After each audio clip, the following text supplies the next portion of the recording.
जय माता दी भक्तों, हर हर महादेव। दोस्तों, आगे होली आने वाली है और होली की रात, अमावस्या की दीपावली की रात और शिवरात्रि की रात और ऐसे ही एक और रात्रि होती है। ये 4 रात्रें बड़ी खास होती हैं। खैर, शिवरात्रि तो निकल चुकी है। आशा करते हैं शिवरात्रि पर आप लोगों ने अच्छे से अनुष्ठान किया होगा, पूजा पाठ मंत्र जप का लाभ लिया होगा, भगवान भोलेनाथ की आराधना करके आप लोगों ने अपने जीवन को सफल बनाया होगा। ये जिंदगी चलती रहेगी, पूजा पाठ, धर्म, मंत्र जप आदि। जिस प्रकार से हम लोग डेली नहाते हैं, स्नान करते हैं, खाना खाते हैं, पानी पीते हैं, उसी प्रकार से जब तक ये जिंदगी है, सारी की सारी क्रियाएं जो हमारे जीवन से जुड़ी हुई हैं हम लोग करते रहेंगे, क्योंकि बिना इनको किए हम जीवित नहीं रह सकते, यह सृष्टि नहीं चल सकती और ये दुनिया नहीं चल सकती। तो दोस्तों, प्रतिदिन हमें अपने जीवन को, हमें अपने भविष्य को अच्छा बनाने के लिए, उज्जवल बनाने के लिए कुछ न कुछ क्रियाएं करनी हैं। तो दोस्तों, आज के इस वीडियो में हम आप लोगों को बहुत ही महत्वपूर्ण विषय पर जानकारी देने वाले हैं, क्योंकि बहुत से भक्त लोगों का कमेंट आता है हमारे पास कि गुरुजी, हमने ये वाली क्रिया की थी, आपने ये मंत्र बताया था, हमने उसका अनुष्ठान किया था, लेकिन हम पूरी तरह से ठीक नहीं हुए। तो दोस्तों, मंत्र जप होता है वह कट जाता है, तंत्र की क्रिया की गई होती है वह कट जाती है, कोई भूत प्रेत, कोई देवी देवता लगा दिया जाता है तो उसका जो है प्रभाव समाप्त हो जाता है। लेकिन कई बार क्या होता है, एक क्रिया, एक मन गढ़ंत क्रिया की जाती है जिसको कृत्या बोलते हैं, उसका नाश इतनी जल्दी से नहीं होता, वह बार बार करने वाला करता रहता है और होने वाला होता रहता है। कई बार क्या होता है कि कुछ लोग हमारे पीछे ऐसे पड़ जाते हैं जो हमें नष्ट करना ही चाहते हैं और वो लगातार हमें नष्ट करने में लगे भी रहते हैं। तो हम एक प्रयोग उनका काट पाते हैं, तब तक वह दूसरा प्रयोग कर देते हैं। तो ये कुछ हमारे अपने जीवन के क्रियाकलाप होते हैं जो कहीं न कहीं किसी न किसी माध्यम से जिनकी भिड़ंत होती रहती है जीवन भर। कृत्या कोई भी तांत्रिक अपनी मन की, अपनी तप की ऊर्जा शक्ति से, एक अपने मन से ऐसी शक्ति को जो है निर्मित करता है और उस शक्ति को हमारा कोई भी यूज किया हुआ, जैसे बाल हो गए, नाखून हो गए, कपड़ा हो गया आदि दे करके उसके जो है भेज के हमारे शरीर में घर बना लेता है और फिर वह कृत्या उस व्यक्ति के अनुसार, जिसने उसका निर्माण किया है, उसके अनुसार जो है कार्य करने लगती है।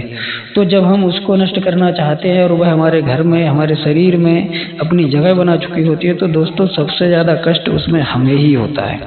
हम जब भी कोई जप पूजा पाठ करना चाहते हैं इन बाधाओं से निपटने के लिए, इस क्रियाओं से निपटने के लिए, तो वह क्रियाएं जो है, उनका जो मंत्र जप जो उनको तकलीफ देता है, वह तकलीफ स्वयं हमें होती है, क्योंकि उन चीज़ों का घर हमारे शरीर में होता है, हमारे घर में होता है। इसलिए अब इनकी ना मुक्ति हो सकती है, ना इनको ऐसे जो है एक तरीके से कहते हैं कि हटा सकते हैं, भूत प्रेत नहीं है ये, तो इनके लिए अनुष्ठान करना पड़ता है। अब क्या होता है कि कुछ तांत्रिक लोग इनको मांस पर, बलि पर, हड्डी पर, नाखून पर, बाल पर, कपड़े पर भेज देते हैं, तो वह क्रियाएं हमारे जीवन को जो है उसी माध्यम से उस रूप में प्रभावित करती हैं।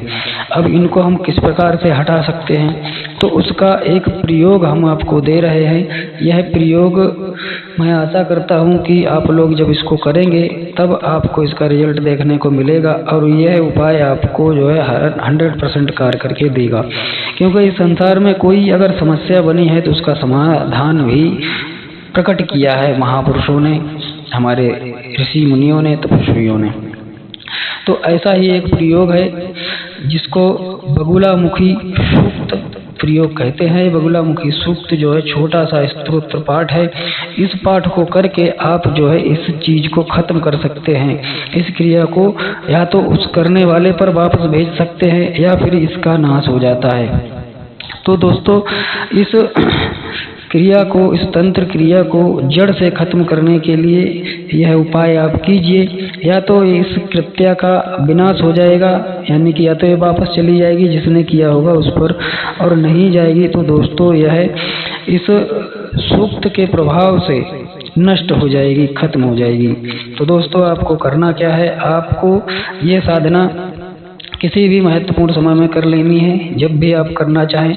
इसका मैं एक आखिरी दिन का प्रयोग भी बता दे रहा हूँ। और होली जो आने वाली है, उस होली के रात को भी आप ये प्रयोग कर सकते हैं, क्योंकि सभी को पता है कि एक दिन पूर्णिमा होती है और उसके अगले दिन परवा बोलते हैं। तो ये जो क्रिया होगी, ये होली वाले दिन से, जिस दिन पूर्णिमा होती है उसी दिन सुबह ब्रह्म मुहूर्त में उठ के आप स्टार्ट कीजिए, रात तक करते रहिए और सुबह जब होलिका दहन होता है उस समय तक करते रहिए। यानी कि सुबह जब अगला ब्रह्म मुहूर्त निकलेगा, सुबह हो जाएगी, सूर्योदय हो जाएगा, तब आप इस क्रिया को समाप्त करेंगे। तब तक आपका यह मंत्र जब सिद्ध हो गया होगा दोस्तों, कार्य कर गया होगा। और जो अगली रात आएगी, जिस दिन हम लोग रंग खेलते हैं, उस दिन की जो रात आएगी, उस दिन भी बड़ा महत्व होता है दोस्तों इस चीज़ का, क्योंकि पर्व उस दिन भी होता है। सभी हर्षोल्लास में मगन होते हैं, सभी ऊर्जाएं कार्य कर रही होती हैं और सभी शक्तियाँ जागृत होकर के इस उल्लास का, इस पर्व का आनंद ले रही होती हैं।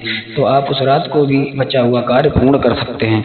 तो दोस्तों करना क्या है आपको, चाहे होली में करें, चाहे जो दिन मैं बता रहा हूँ मंगलवार के दिन आप करें। मंगलवार के दिन आपको एक पीला आसन लेना है, पीले कपड़े लेने हैं, यानी कि माँ बगुलामुखी की तस्वीर आपको रखनी है, उनका यंत्र स्थापित करना है उत्तर दिशा में, और अपने मंदिर में रखें और एक एकांत कमरे में इस प्रयोग को करें।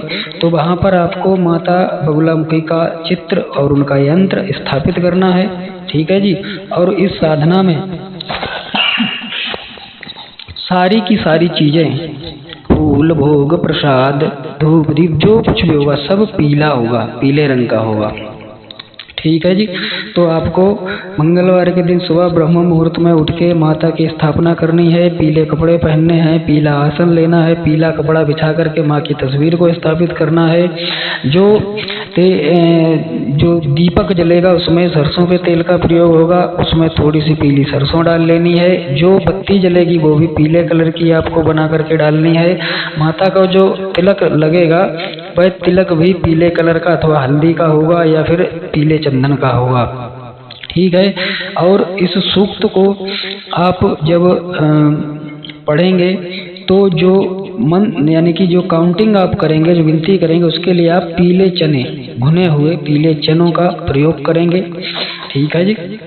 और इस सूक्त का आपको 1100 पाठ करना है, 1100 बार आपको पाठ करना है। तो इसके लिए आपको दोस्तों क्या बोलते हैं कि इतने चने आपको गिन करके रख लेने हैं पहले से ही, ठीक है। इतने चने आपको गिन करके रख लेने हैं, ये लगभग आधा किलो चने में हो जाएगा। और एक कटोरी में आपको रख लेना है, एक कटोरी खाली रख लेनी है, दोनों कटोरी आपको सामने रख लेना है। जब आप एक बार इसका प्रयोग कर लेंगे, ठीक है जी, तो आप जो है इसको एक दाने को उठाएंगे और दूसरी कटोरी में रख देंगे। ऐसे करके आपकी ये काउंटिंग पूरी हो जाएगी।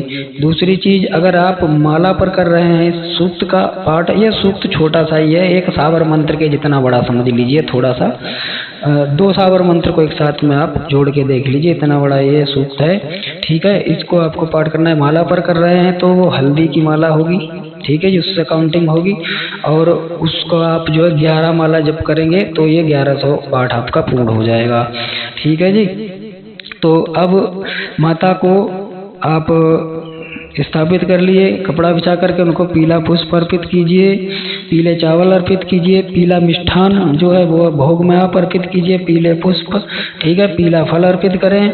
और उसके बाद में माता का पंचोपचार पूजन करें। पूजा करने के बाद हाथ में एक सीधे हाथ में थोड़ा सा जल लें, एक पीला पुष्प, थोड़े से पीले चावल रख करके संकल्प लीजिए।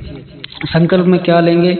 संकल्प में अपना नाम, अपने पिता का नाम, अपने माता का नाम, अपना गोत्र, अपना जन्म स्थान जहाँ पे आप हैं वहाँ का स्थान, और किस रोग के लिए, यानी कि आप कह सकते हैं कि मैं अपने घर में की गई तंत्र क्रिया को नष्ट करने के लिए ये प्रयोग कर रहा हूँ। हे माता, आपके इस सूक्त का इतना पाठ कर रहा हूँ और इतने दिन करूँगा। जितने दिन में आप ये 1100 पाठ पूर्ण करना है, 1 दिन में, 2 दिन में, 1 दिन या 5 दिन या 7 दिन में पूर्ण कर लें, उतने दिन का आप संकल्प बोलेंगे, ठीक है जी।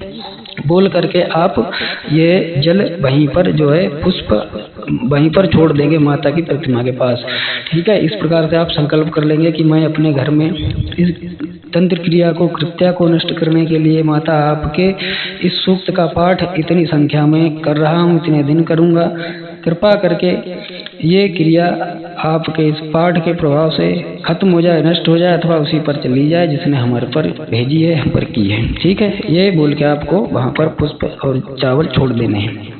तो ये आपका संकल्प हो जाएगा। दीपक आपका अखंड जलेगा। ठीक है जी, जितने भी दिन आप प्रयोग करेंगे, मेरे हिसाब से तो एक दिन में ये पूरा हो जाएगा, एक दिन और एक रात में अच्छा खासा इससे कम समय पूरा हो जाएगा अगर आप लगातार करते हैं तो।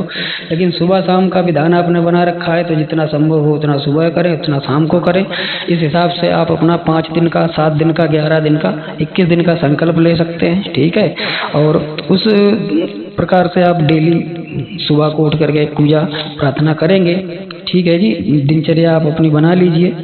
उसी प्रकार से पूजा प्रार्थना आपको भोग करना है, भोग लगाना है, मंत्र जप करना है।